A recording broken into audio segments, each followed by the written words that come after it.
Tautology. इस video में हम देखेंगे कि टोटोलॉजी क्या होती है। तो टोटोलॉजी एक ऐसी प्रोपोजिशन है जो हमेशा ट्रू होती है। प्रोपोजिशन एक ऐसी मैथमेटिकल स्टेटमेंट होती है जो या तो ट्रू हो सकती है या फॉल्स हो सकती है। लेकिन ऐसी प्रोपोजिशन जो हमेशा ट्रू हो उसे हम टोटोलॉजी कहते हैं।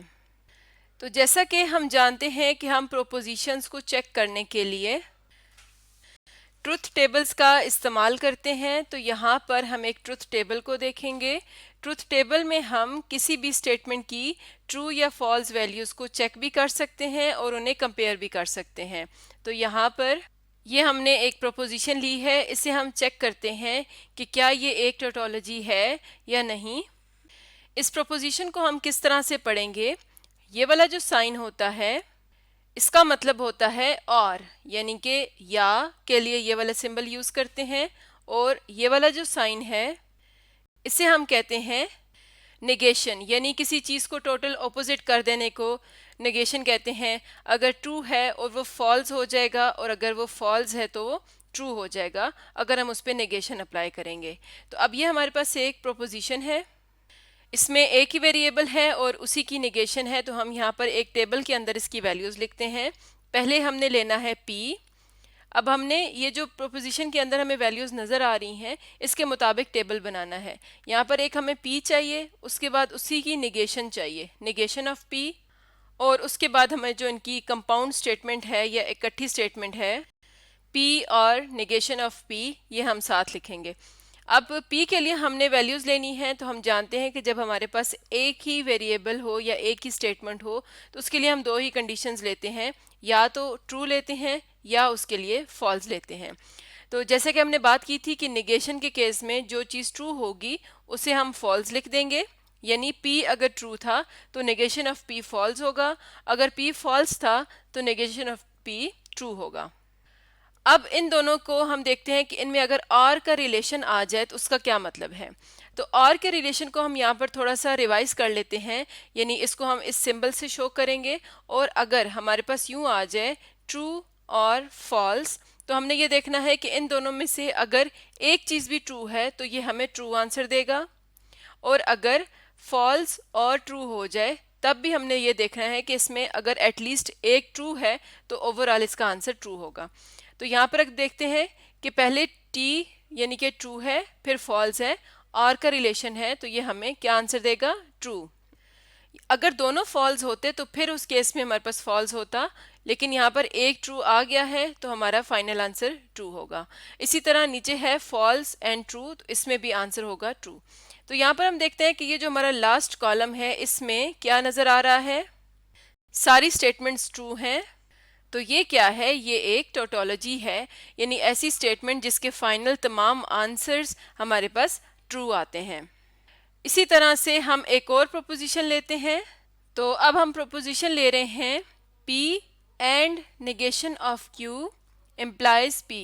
यहाँ पर ये वाला जो सिंबल यूज हो रहा है इसका मतलब होता है एंड, और इसको हम और की तरह देख लेते हैं कि अगर किसी में ट्रू एंड फॉल्स का रिलेशन आ जाए तो उसमें एक भी फॉल्स होगा तो उसका आंसर फॉल्स होगा, यानी इसमें एटलीस्ट एक फॉल्स हो जाए तो वो फॉल्स होगा। अगर इसमें दोनों ट्रू होंगे तो उस केस में इसका आंसर ट्रू होगा। अगर एटलीस्ट एक फॉल्स का मतलब है कि दोनों फॉल्स भी हो सकते हैं या कोई एक भी फॉल्स हो सकता है, तो उस केस में हमारे पास इसका फॉल्स आंसर आता है। तो इसमें एंड का रिलेशन है, एंड में हमने देखना है कि कोई एक भी फॉल्स नहीं होगा तो फिर वो ट्रू है, अदरवाइज उसे हम फॉल्स लिखते हैं। और ये वाला जो सिंबल इसके अंदर इस्तेमाल हो रहा है इसका मतलब होता है इम्प्लीकेशन या इम्प्लाइज। और इसका मतलब क्या होता है इसे भी देख लेते हैं। अगर इसमें ट्रू इम्प्लाइज फॉल्स आ रहा है, यानी पहले एक स्टेटमेंट ट्रू थी बाद में फॉल्स हो गई तो फिर वो फॉल्स है। अगर पहले वो फॉल्स है बाद में ट्रू हो गई तो फिर वो ट्रू होगी। और इसी तरह से अगर इसमें दोनों ट्रू हैं तब भी ये ट्रू होगी, दोनों फॉल्स हैं तब भी ये ट्रू होगी। यानी फॉल्स स्टेटमेंट फॉल्स को ही इम्प्लाई कर रही है तो फिर वो ट्रू है। सिर्फ ये नहीं हो सकता कि एक ट्रू स्टेटमेंट फॉल्स को इम्प्लाई कर रही हो। तो इम्प्लीकेशन में तभी फॉल्स होगा जब लास्ट वाली स्टेटमेंट फॉल्स हो और पहली वाली ट्रू हो। तो अब हम इसका ट्रूथ टेबल कंस्ट्रक्ट करेंगे। तो हमने यहाँ पर एक टेबल लिया है, इसके अंदर वैल्यूज़ लिख लेते हैं। तो पहले हम लेंगे P और Q, क्योंकि इसके अंदर दो वेरिएबल्स हमें नज़र आ रहे हैं, P और Q।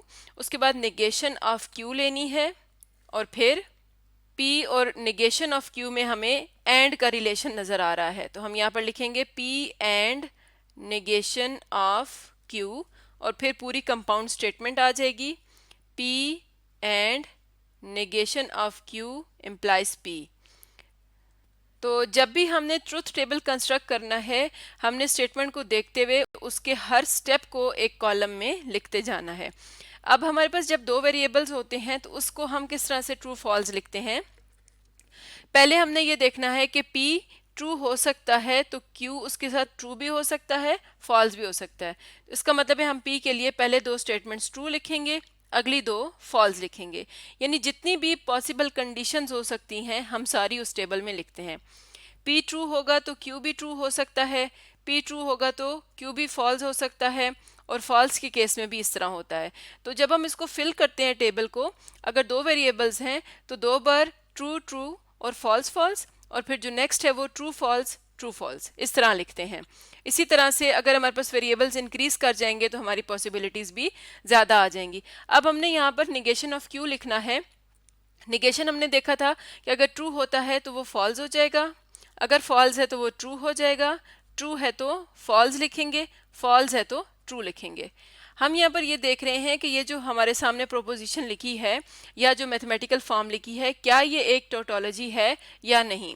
यानी हमने देखना है कि जो हमारा लास्ट कॉलम है क्या इसमें तमाम वैल्यूज़ ट्रू आ रही हैं या नहीं। अब नेक्स्ट अगर हम कॉलम को देखें तो इसमें P और नेगेशन ऑफ Q में एंड का रिलेशन है। तो हम यहाँ पर इसको हाईलाइट कर लेते हैं। हमने इस वाले कॉलम को और इस कॉलम के अंदर एंड देखना है। तो एंड में जैसा कि हमने देखा था कि एंड में अगर एक भी फॉल्स है तो ओवरऑल आंसर फॉल्स है। तो यहाँ पर देखें ये ट्रू है और ये फॉल्स है, तो ओवरऑल आंसर फॉल्स हो जाएगा क्योंकि यहाँ पर एंड का रिलेशन है। नेक्स्ट में ट्रू और ट्रू, जब दोनों ट्रू हैं तो फाइनल आंसर ट्रू आ जाएगा। नेक्स्ट में है फॉल्स एंड फॉल्स, दोनों फॉल्स हैं तो उनका जो मिला के या उनके अंदर जो एंड रिलेशन आ रहा है वो फॉल्स आ जाएगा। और उसके बाद है फॉल्स एंड ट्रू, तो इसमें भी एक फॉल्स आ रहा है, मिनिमम हमारे पास एक फॉल्स होना चाहिए, तो उसके लिए वो फॉल्स हो जाएगा। नेक्स्ट देखते हैं। तो अब हमारे पास ये जो एंड वाला रिलेशन था इसकी इम्प्लीकेशन है P के साथ। तो यहाँ से हम ये वाला स्टार हटा के अब देखते हैं कि हमने कौन से दो कॉलम्स को कंपेयर करना है। तो हमने ये जो हमारे पास स्टेटमेंट आई थी ये वाली, इसको P के साथ इम्प्लाई करना है। P के साथ इम्प्लाई का मतलब है कि पहले इसको देखना है और इम्प्लीकेशन के बाद इसको देखना है। यानी इस तरह देखें कि पहले फॉल्स है और फिर ट्रू हो गया, तो इसका मतलब है इम्प्लाई में क्या होता है, अगर एंड पे ट्रू हो गया है तो फिर ओवरऑल वो ट्रू है।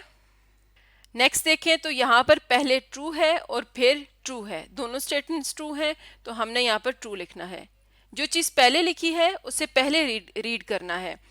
अच्छा, उसके बाद यहाँ पर आपके पास आ जाता है फॉल्स और ये भी फॉल्स, यानी फॉल्स फॉल्स को ही इम्प्लाई कर रहा है तो ये ट्रू हो जाता है। इम्प्लीकेशन में अगर दोनों फॉल्स हों तब भी ट्रू है, दोनों ट्रू हों तब भी ट्रू है। लास्ट में देखें तो ये भी दोनों फॉल्स हैं तो ये आ जाएगा ट्रू। तो हम यहाँ पर देख सकते हैं कि सारी वैल्यूज़ ट्रू आ रही हैं, तो हम कह सकते हैं कि ये जो हमारी प्रोपोजिशन थी ये क्या है, ये भी एक टोटोलॉजी है, यानी इसके अंदर तमाम वैल्यूज़ ट्रू आ रही हैं। तो ऐसी प्रोपोजिशन जो हमेशा ट्रू होती है उसे हम टोटोलॉजी कहते हैं, और इसको हमने प्रूव किया है एक ट्रुथ टेबल की मदद से। तो आज का हमारा टॉपिक था टोटोलॉजी।